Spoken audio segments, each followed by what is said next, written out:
Well, we've just had a great talk from Dennis Grube from Griffith University in Australia. Really fascinating stuff about the way that civil servants are coming out of the closet and entering the public world. So, Dennis, tell us a little bit about the main theme of your talk. Well, thank you, Gerry, and thanks for making me so welcome here at Southampton. Look, the main theme of my talk is trying to identify the way that public servants are, as I term it, coming out of anonymity. There's a traditional understanding of senior Mandarins, if you like, in the Westminster tradition, that they're shadowy Sir Humphrey type figures who the public don't see, who are really pulling the strings of government behind the facade of democratic ministers.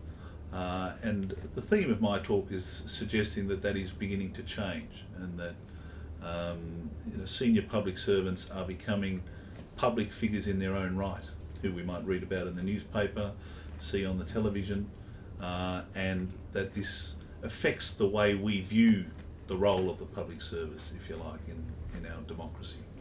And is this something that's just happening in the UK, or is it happening throughout the various Westminster systems throughout the world?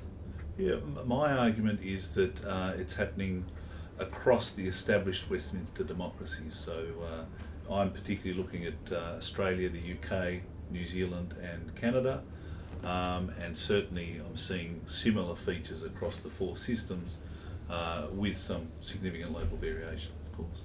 And have you had to identify some of the key factors that are driving this drive to get a kind of higher profile for civil servants? What do you think are the factors? Well, I suggest that there are sort of two types of public face, as I term it, proactive and reactive. The reactive public face is where civil servants are kind of dragged into the media spotlight almost against their will to some extent. So, a scandal erupts that they have to answer to, or they're called to give evidence to a parliamentary committee about an administrative stuff-up of some kind. So that's a kind of reactive public face. But I think there's also a proactive public face where civil servant leaders are choosing to make public speeches or public statements. Their departments are initiating Twitter feeds, have Facebook sites. So really trying to engage more openly with the public themselves. Okay, sounds a really fascinating set of developments, and I'm delighted you're going to be doing some more research work on it.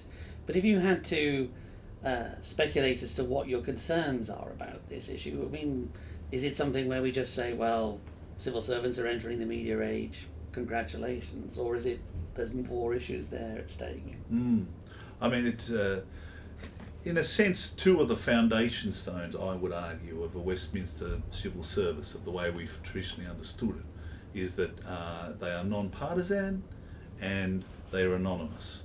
And my core argument here, I think, is that if we change the anonymity, if we bring public servants, civil servants into the spotlight, this will create perceptions of politicisation about them.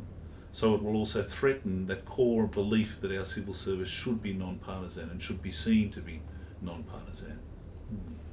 Thanks, Dennis. Fascinating stuff, and good luck with the work in the future. Thanks very much, Gerry.